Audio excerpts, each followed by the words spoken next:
Hey guys, welcome back to the Legacymakers podcast. I'm Ben. This is my wife, Megan, and we lead Legacymakers. Legacymakers is all about helping families learn to build a strong family legacy in their marriage, with their kids, in their relationships, with grandparents, and just walking that out in a very intentional way. And that's what we do. Legacymakers, we are working with churches to help them build family discipleship ecosystems, fully orbed all year. How are they investing and equipping parents to be spiritual leaders? We're training pastors.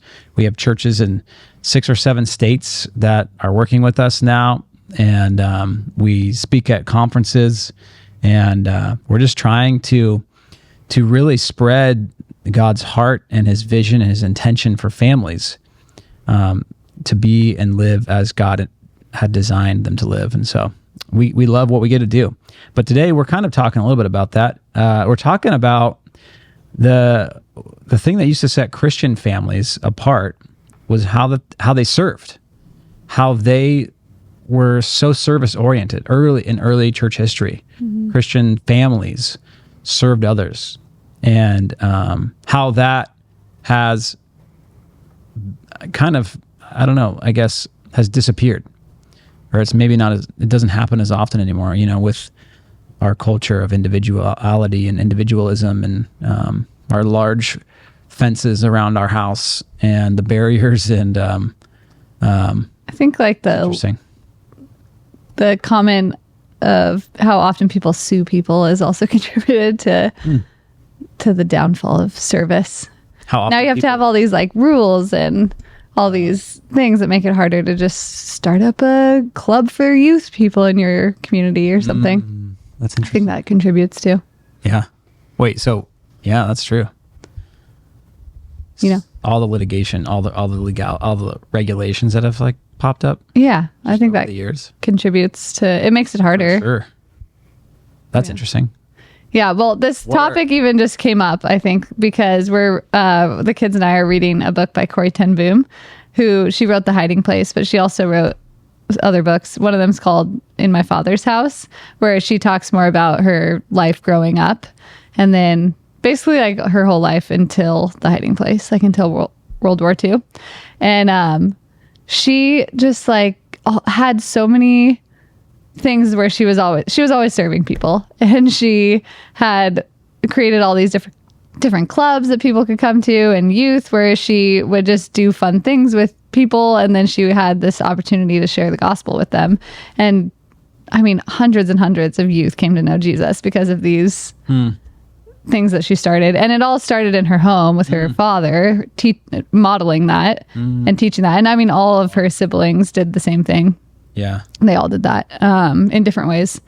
And then it made me so reading this book. And then we're also reading, so another story that we're reading about is Amy Carmichael, who, many know her as a missionary in India, but she like started out in a similar way. She, growing up, she was introduced to the Shawleys, which were like the really poor people in her city, and then she started a church for them. She started all these different groups, teaching them how to sew and teaching them all these different things. And then it was an opportunity for them to know about Jesus too. And that's kind of what started her heart for missions in the first place.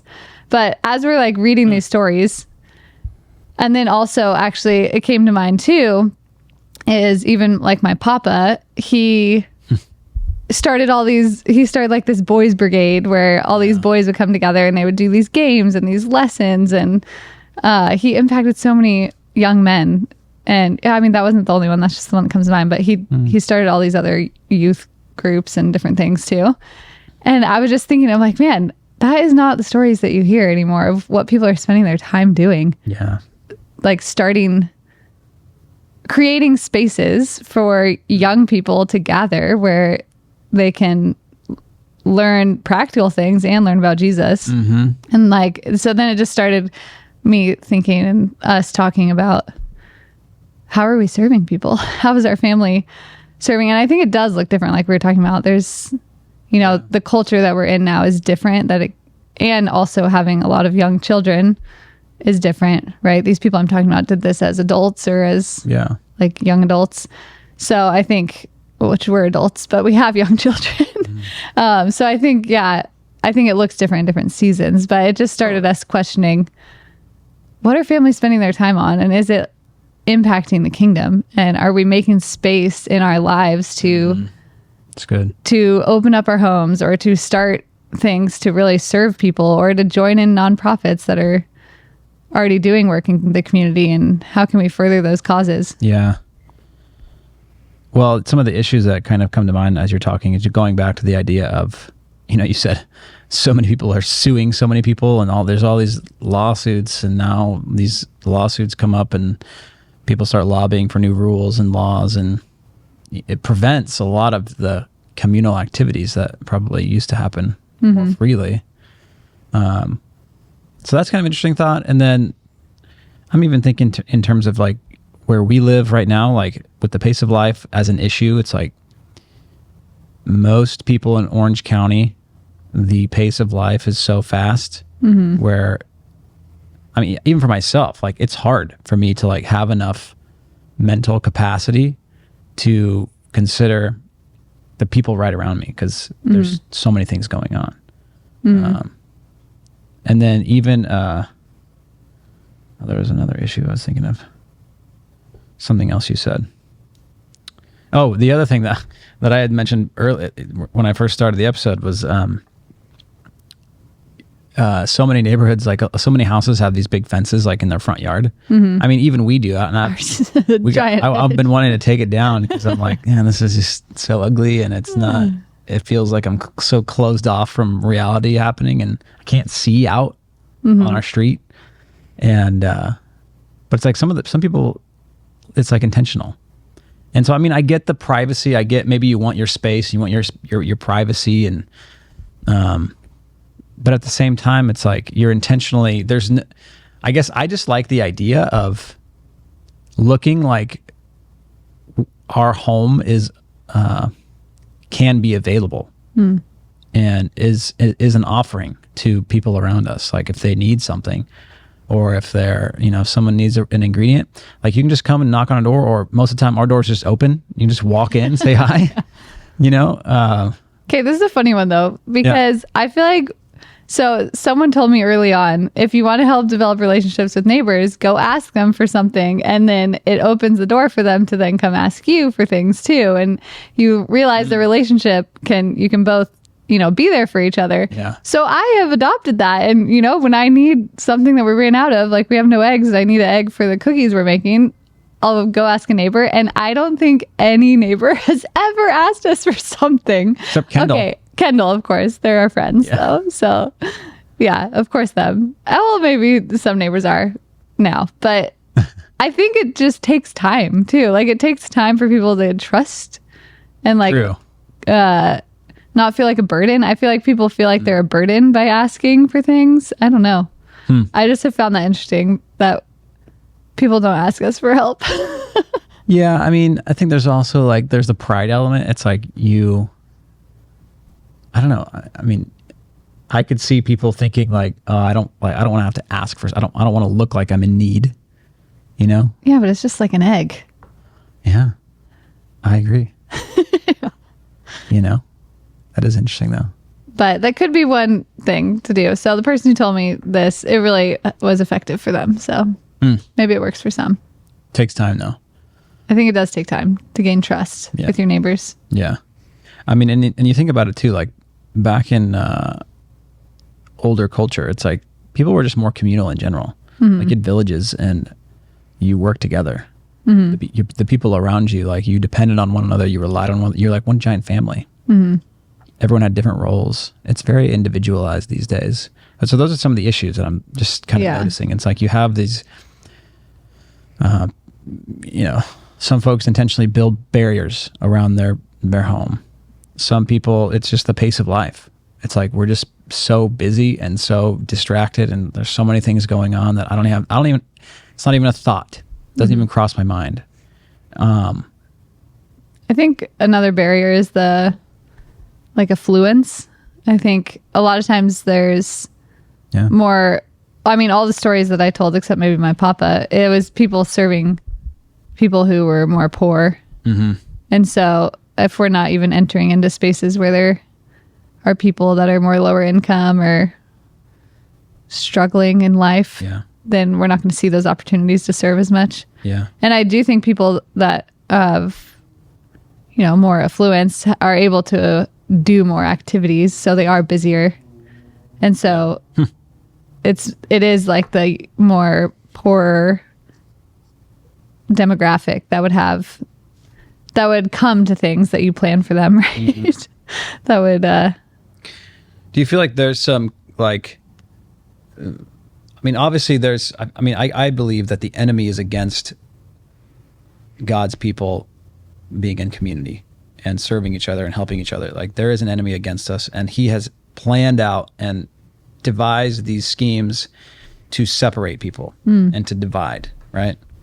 So I'm just curious, I'm just trying to understand, like, I wonder where some of this stuff is like maybe stemmed from over the past, I don't know, century. Just thinking more in terms of modern American culture compared to, like, back in the 1400s, 1300s. Like, that's completely different than the way it is now. But I'm wondering if there's like, I'm sure we've been more communal, in our past. But I'm just wondering, like, I don't know, does anything stand out to you in like some of the history and things that, like, maybe cultural events that has caused certain, you said lawsuits,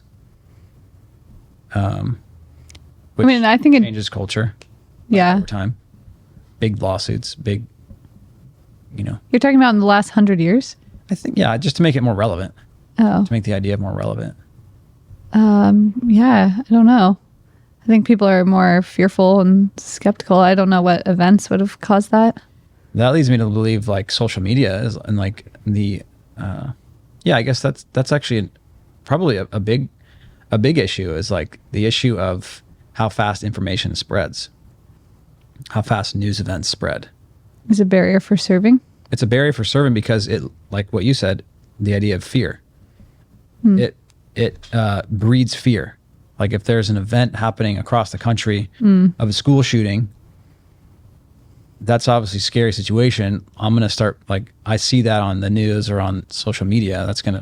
I'm going to be like more aware and alert and cautious for my surroundings, which is going to make me less interested in pursuing and being, extroverted, for lack of a better term, like being communal, right? Involved and outgoing in my community to serve. So things like that. Yeah, I could see that being true.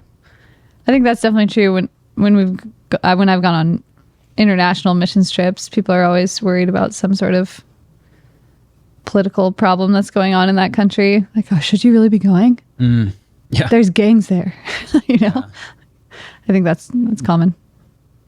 But so yeah, I guess I don't know. I'm just thinking in my mind, like, there's trends that have happened, and then I think it snowballs to where now it's like everyone's so guarded, everyone's so protected. So what are some ways that we can, like, get past those things, and how can families think about serving and in the areas that it is realistic for our cultural context? What can families do?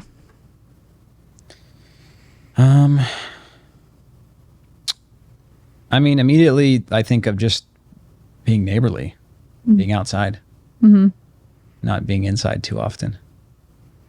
When you're outside, if you can have time to be outside in the evenings or on the weekends, and you're outside on the street playing and with your kids, or you're going on walks, that's just an easy way to like get noticed, right? And notice what's happening around you.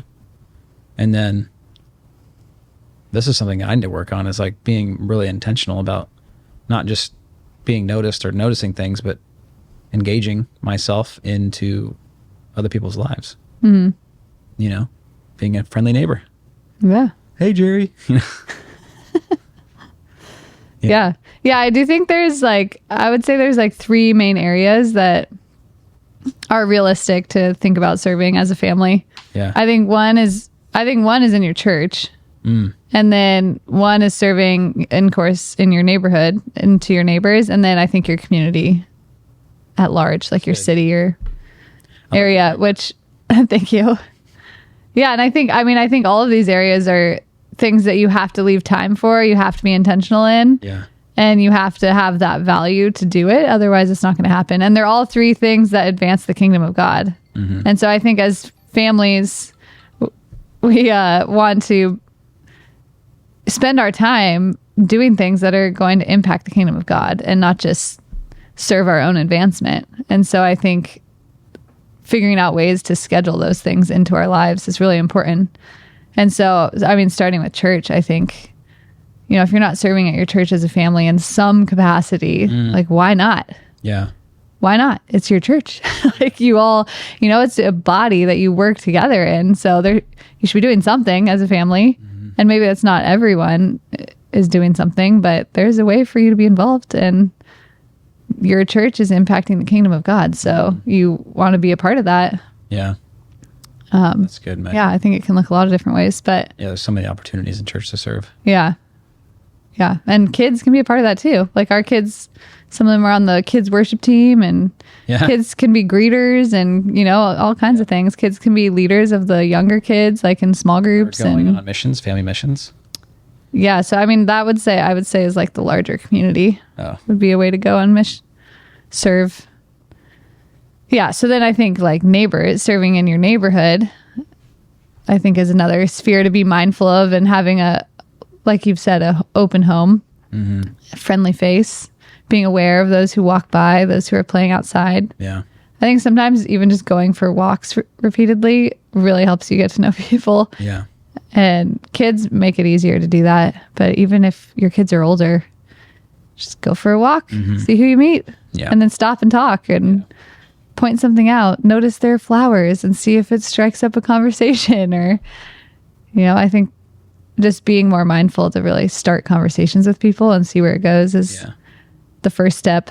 And then I think too, in your neighbors, this is what I've been challenged by lately in my thinking about this, is to be bold and just bring things. Like we read stories of people, I mean, so many stories in olden times. People would just bring food to people all the time.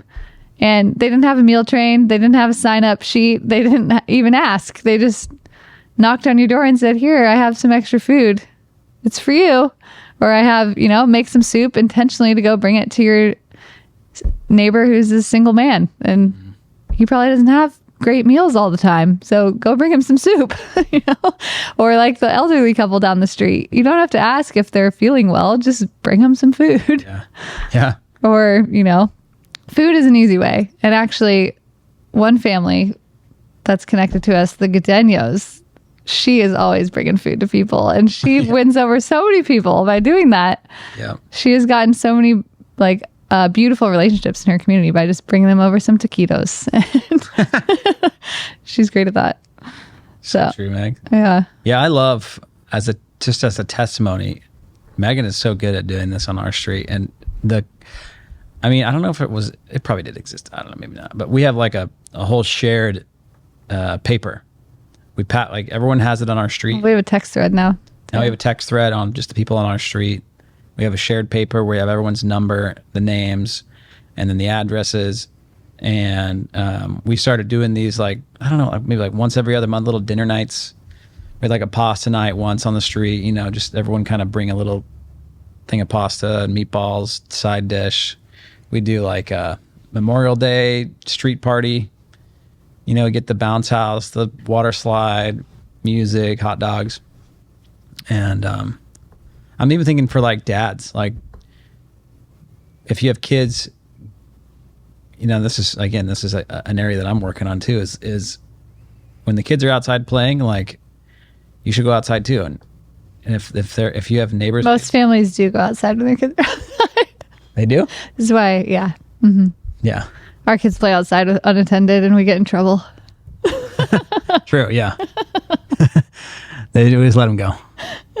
But we'll go out there and, you know, like the other kids are out, the other parents are out, like go out, you know? Yeah. If you don't do that. If you do that, Great. Keep it up.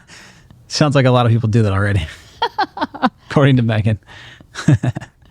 Or they don't go out. Yeah. Who knows? Okay, but on the idea of serving the larger community of family missions, I think that's great. Well, I think too, most communities and cities will have some sort of nonprofit that's doing something. So Yep. finding, Costa Mesa. yeah, for us, Love Costa Mesa, there's, soup kitchens places, there's reading programs, there's after school care thing, there's immigrant stuff. Like there's all kinds of things you could look into to find opportunities to serve. It just takes work, and then it takes scheduling it and making time for it. Yeah. I think even trying to talk to your city, this is something that I was thinking about in this, because the stories that I have heard, they saw a real practical need, and then they filled it. And so I think sometimes we're so out of touch with the needs in our community that we don't even know how to help. We don't know how to serve because we don't even know what the needs are. And so I think if there's some way to, go to City Hall and find someone to talk to and ask them questions about what's going on in the city, or maybe they even have programs that you could be a part of. So good. Yeah, I love it. But it comes back to the idea that this is what Christians are known for. If you're a Christian family, this is what it means to be a Christian. And you got to be intentional about your Christian faith and get out there. Share the love of Jesus. Yeah. Be intentional about that. Put in the work. This is what we're meant to be known for, is serving. And we're learning this right now too. It's hard. I think even something that I've been convicted into is like with sports, with the kids' sports, is it's easy to, if you do sports with 5 kids, you have no time for anything else. So even just creating, maybe you're not doing all sports every season. Maybe there's like a season that your family does sports, and then the other times we can be more focused on doing other things, being available or plugging into serving opportunities. So I think, thinking more of how are we spending our time. I've been thinking of that as fall, like planning for fall. You already have to sign up for fall sports already. And so like, okay, what are we going to do? And what am I thinking for the whole year is going to be a commitment level for our kids, so that we can invest in the things that we care about.